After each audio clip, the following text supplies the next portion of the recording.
The envelope had been read so many times that the paper had gone soft along the fold lines, the way old linen does after years of washing. Eleanor Marsh held it in both hands the way a person holds something they are not yet ready to put down. The letter inside was from a man named Caleb Dodd, a rancher in Ridge Creek, Wyoming, who had answered her notice in the Prairie Farmer's Gazette with 2 pages of plain, careful handwriting and not a single wasted word. He had written of his land 400 acres on the eastern slope of the Wind River foothills, where the grass grew belly-high to a horse in June, and the winters were cold but honest. He wrote of needing a schoolteacher, someone who could open a proper one-room schoolhouse for the 8 or 9 children scattered across the neighboring homesteads. And then, almost as an afterthought in the final paragraph, he had added a line she had read until she could recite it by heart. "The children here are sharp as tacks and hungry for it. You'd never run out of work to do, and you'd never want for a roof over your head. The house beside the schoolhouse has a parlor and a good stove, and a window that looks west over the prettiest valley you will ever see in your life, a west-facing window." She could picture it exactly. The afternoon sun pouring gold across a plank floor, the smell of pine resin and sage coming through on the evening breeze. She was 21 years old and had been teaching in a crowded, airless schoolroom in St. Louis for 2 years, watching the same gray rectangle of alley between the same 2 brick buildings, day in and day out. She had answered Caleb Dodd's letter the same afternoon she received it, and when his reply came warm, encouraging, full of practical details about the Ridge Creek settlement and the families who lived there, she had accepted without hesitation. She had not told her aunt in Illinois, who would have forbidden it. She had packed her trunk with her books and her winter coat and the small framed photograph of her parents, and she had boarded the westbound train on a Tuesday morning in September with a ticket to Casper and a connecting stage to Ridge Creek, and a heart so full of anticipation it was almost painful. The stage deposited her at the Ridge Creek crossroads at 4:30 in the afternoon. It was a wide, wind-swept junction in the sage, with a trading post on one corner and a blacksmith shed on another, and very little else. The driver handed down her trunk and tipped his hat and climbed back up, and was gone in a cloud of alkaline dust before she had quite gathered her bearings. She stood with her hand shading her eyes and looked around.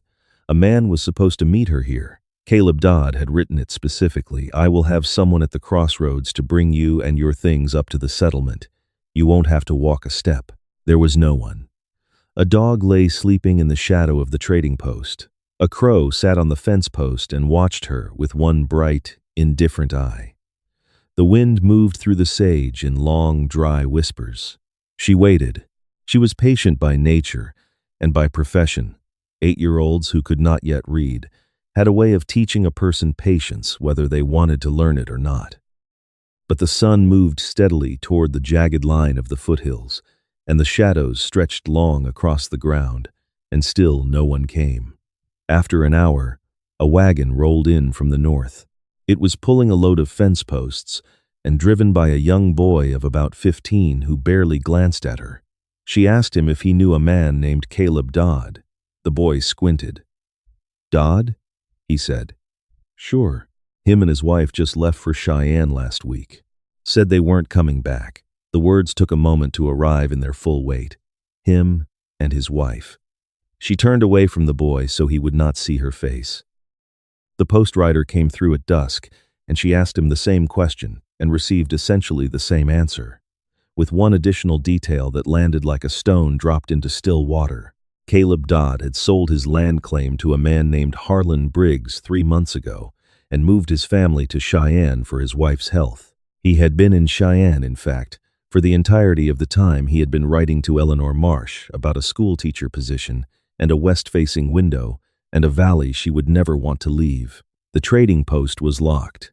She sat on her trunk in the gathering dark and understood, with a cold and absolute clarity, that she had been used.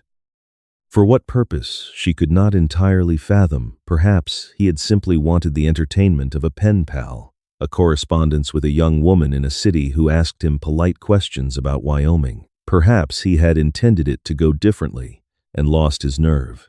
It did not matter. What mattered was that she was sitting on a dirt road in the dark in a place she did not know, with no money beyond what she had in her coin purse and no contact in 100 miles. She did not cry. She had learned, early in her life, that tears were something you did in private, after the problem was solved, not before. The sound of a horse coming in from the east was quiet and unhurried. The rider came into view against the fading sky, a tall man on a gray horse, a canvas pack tied behind the saddle. He pulled up when he saw her, and for a moment he simply looked. She looked back. She was not going to pretend to be something other than a woman sitting alone on a trunk at dusk at an empty crossroads, because that was precisely what she was, and there was no dignified way to dress it up. He dismounted without any particular hurry. He was older than she'd expected, somewhere past 35, with a lean, angular face that had been weathered down to its essential qualities. His eyes were a clear, pale gray, and they took in the situation without embarrassment or unnecessary curiosity. "Last stage out of here was 4 o'clock, he said, not an accusation, just a fact he thought she might want to have. "I was on it," she said. He looked at her trunk. He looked at the locked trading post. He looked back at her. "You have somewhere to be tonight?" he asked. "I thought I did," she said, and she kept her voice steady. The arrangement fell through. He was quiet for a moment. The wind moved through the sage. The crow had gone, and there was nothing now but the vast, depthless sky going from orange to violet above the hills. "My name is Jonas Hale," he said. "I've got a ranch 2 miles east. My housekeeper, Mrs. Pruitt, sleeps there, if that matters to you." It mattered a great deal. She was not a fool, but she also was not in a position to be particular about the provenance of a safe roof. "My name is Eleanor Marsh," she said. "I came from St. Louis to teach school." He absorbed this without visible reaction. "We don't have a school," he said. "I'm beginning to understand that," she replied. Something shifted, almost imperceptibly, in the set of his mouth. Not quite a smile, but something. He loaded her trunk onto his horse without being asked, balancing it with a practiced ease, and he led the animal rather than rode it so that she did not have to walk alone. They went in silence along a track that wound through the sage toward a line of cottonwoods that marked water. She was aware of the vast dark closing in around them and the extraordinary strangeness of her situation, and underneath both of those things, a small, stubborn ember of pride that said, "You are still here. You are still walking. You have not broken." The ranch was modest but solid, a log house, a barn, a chicken coop, a bunkhouse with a light burning in one window where the 2 hired hands lived. Mrs. Pruitt opened the door before they reached the porch. She was a small, wiry woman of perhaps 60, with quick dark eyes and a manner that suggested she had seen quite enough of life to be surprised by very little of it. She took one look at Eleanor and said, "You look hungry. Come in." The next morning, Jonas Hale did not ask her to leave. He did not, in fact, say much of anything. He was gone before she came down to the kitchen, and Mrs. Pruitt set coffee on the table and cornbread, and explained without preamble that Mr. Hale was not a talkative man, but was not an unkind one, and that he had told her Eleanor could stay until she sorted herself out, however long that took. Eleanor sorted herself out, in the way available to her, by making herself useful. The household accounts were maintained in a ledger that Mrs. Pruitt managed with the sturdy but approximate methods of a person who had never formally studied the subject. Eleanor, who had asked if she might help, and within 3 days, she had restructured the entire system and found 2 errors in the Cattlemen's Association invoices that had been costing Jonas Hale money for the better part of a year. When she brought this to his attention at supper, the first meal he had actually sat down to since she arrived, he looked at the figures for a long time. Then he looked at her. "How did you find this?" he said. "Column 9. Carries over to column 12, she said. "It's a common mistake if you learned from someone else's system rather than starting from scratch." He looked at the page again. He had a habit, she was learning, of giving things proper time before he responded to them. "I'd like you to look at the last 3 years, he said finally, "if you're willing." "I'm willing," she said. And so she had a reason to stay. She set up her work at the long table in the main room, and the household organized itself around her without anyone quite deciding to do so. She came to understand Jonas Hale through the fragments of him she could observe. He was up before dawn every morning, and he did not ask anyone else to do a task he would not do himself, and the horses in his barn were all in good flesh, and all of them turned their ears toward him when he walked in. "A man's animals," Mrs. Pruitt said once, "will tell you everything you need to know about his character." He did not speak of her situation. He did not ask who had brought her out here, or what had gone wrong. She appreciated this more than she could have said. She was not ready to speak of it, and being around someone who did not require her to was a quiet relief she had not expected. What she did not see coming was the morning she came downstairs to find a book on the table beside her coffee cup. It was a copy of The Oregon Trail by Francis Parkman, a book she had once mentioned in passing as one she'd meant to read and never had. There was no note. Jonas was already outside. She held it for a moment before she set it down, aware of something warm moving through her that she was not quite ready to name. The second time, it was a length of fabric, deep green wool, left folded on the table with a note. This time just one line in his spare, upright handwriting. "Saw this in town. Thought it would suit the Wyoming winter better than what you came with." No signature. He seemed to regard signing things as an unnecessary formality when the household contained exactly 2 people capable of leaving notes. She made the fabric into a skirt and wore it to supper the following Friday, and he looked at it for a moment and then back at his plate, and the back of his neck colored slightly. She said nothing about it, but that night she sat at the table long after the candle burned low, and she thought about what it meant that a man who could barely form 10 consecutive words had apparently walked the length of the Ridge Creek trading post, considering what color would suit her. It was October when the thing she had been avoiding caught up with her.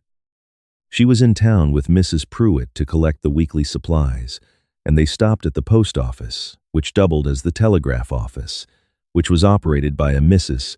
Caldwell, who knew everything that had ever moved through Ridge Creek because she had personally transmitted most of it. Mrs. Caldwell was sorting a packet of forwarded mail, and as she handed Eleanor a letter from her aunt in Illinois, she said with the cheerful obliviousness of a woman who did not understand what she was detonating, "We got a telegram last week from a fellow named Dodd, up in Cheyenne, looking for confirmation that a school teacher had arrived safe. I sent back that we had no school teacher, but there was a young woman out at the Hale place. He sent back that, never mind." She smiled. "Funny man. Wife's sister is a school teacher, apparently. Maybe he got confused." Eleanor stood very still. Mrs. Pruitt was examining a bolt of calico. Mrs. Caldwell moved on to the next parcel. Wife's sister. So there it was. Not a complete fraud for entertainment. Not a man who had invented a life for her amusement. A man who had, for some reason she would never know and no longer particularly wanted to, made her feel like a real possibility when she was only ever, at best, a thought he'd had about his wife's unmarried sister and then set aside. She was a placeholder. She had left her home and her position and crossed half a continent to be a placeholder. She walked out of the post office into the cold October sunlight, and she stood in the street and breathed carefully and steadily until the worst of it passed. Then she walked back inside and helped Mrs. Pruitt carry the supplies to the wagon. She told Jonas that evening. She had decided on the walk home that she would. She did not know why. Exactly, it was not his business, and she was not prone to sharing her humiliations, but she thought perhaps she owed him honesty. He had given her shelter and silence and green wool and a book and 3 months of uncomplicated decency, and the least she could do was not let him believe she had come here under circumstances that were in any way her fault. She told him plainly. He was at the barn when she found him, hanging a patched bridle on its peg. He turned and listened without interrupting. His face was still, but his jaw was set, and she recognized in his expression the particular quality of anger that a self-contained person turns inward rather than outward, quiet and deep and absolutely controlled. When she finished, he said nothing for a moment. Then, "Do you want to write to the postmaster in Cheyenne?" There are legal remedies for a misrepresentation of this kind. She had thought about it.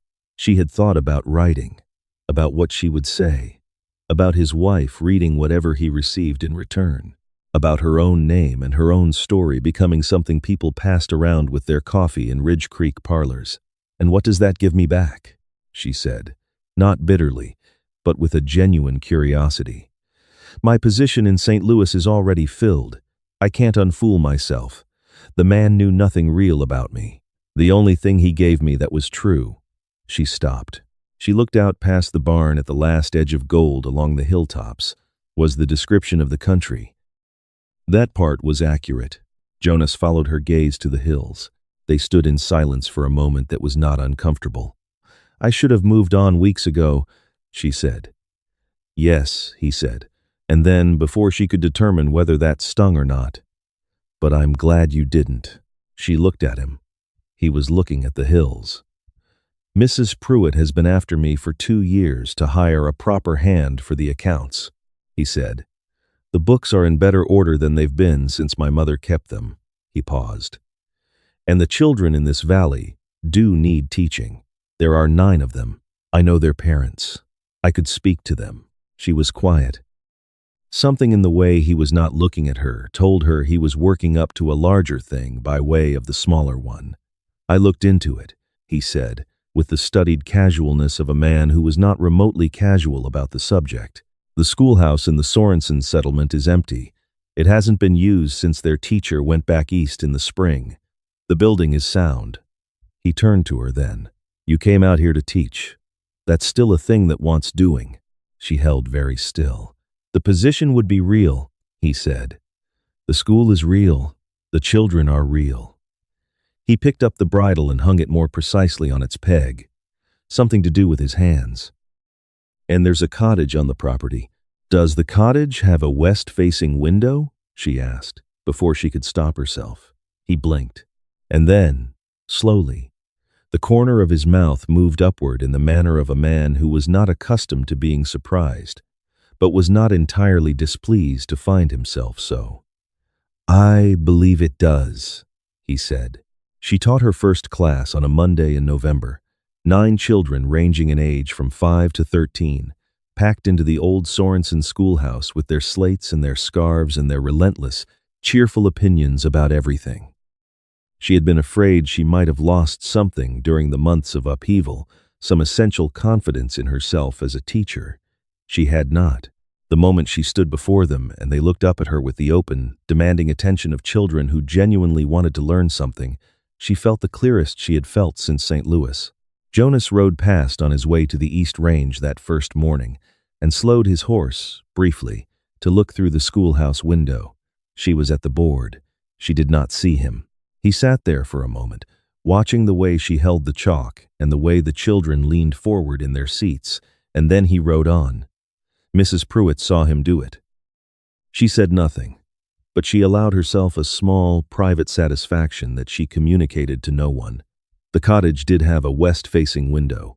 It was smaller than Eleanor had imagined, the one in the original letter, a single sash looking out over a sweep of brown November grass and the dark line of cottonwoods along the creek, but in the late afternoon, the light came through it in great, warm, horizontal planes that lay across the floorboards and moved slowly eastward as the sun went down.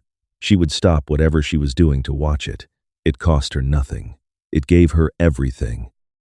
She and Jonas had a habit, by December, of riding the boundary of the east pasture on Sunday mornings when his work allowed it. It had begun, practically. She wanted to understand the geography of the land, the names of the draws and the benches and the seasonal creeks, and had continued for reasons that neither of them examined carefully. He taught her to read the country the way he read it, by the grass and the rock types and the way animals moved across it. She taught him, without meaning to talk more than he had in years, because she asked good questions and listened to the answers with the complete attention she gave to everything. "You don't do anything by halves," he said once, on one of those rides. "No," she agreed. "That's a good quality," he said, "and an uncomfortable one." She smiled at the hills. "I've been told." Word came in January, not through the post, but through the informal telegraph of a small community, passed from the trading post to the blacksmith to Mrs. Caldwell to Mrs. Pruitt to Eleanor that a letter had arrived in Cheyenne from an attorney in Casper regarding certain complaints filed by not one but 3 women in 3 different territories who had received correspondence from one Caleb Dodd, promising positions that did not exist in places he no longer lived. One of the other women had been less philosophical about the matter than Eleanor and had engaged a lawyer. The law in Casper was taking an interest. Eleanor received this information on a Tuesday. By Thursday, she felt something she had not expected. Not vindication exactly, more like the quiet settling of an account she had not known was still open. She had chosen not to look backward, and the world had, without her assistance, looked back on her behalf. She thought that was probably how it usually worked, if you gave it time, she told Jonas on Sunday. He said nothing for a half-mile. Then, good. It was a single word, but she heard in it everything a longer sentence would have contained, and she thought that was probably what she had come to Wyoming to learn, how to listen for the weight of things, not just their volume.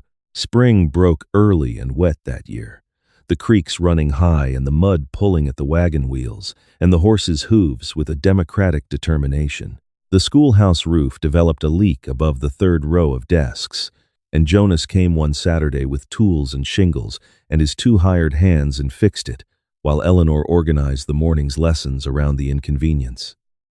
She heard the sound of hammering overhead, and the low exchange of voices, and the particular rhythm of a man who knew how to do a thing correctly, and she kept her eyes on her students and her hands on her chalk and let herself feel, very quietly, that she had not been wrong to stay. He came down at noon and she brought him coffee on the porch, the role reversed from what it had been in the winter.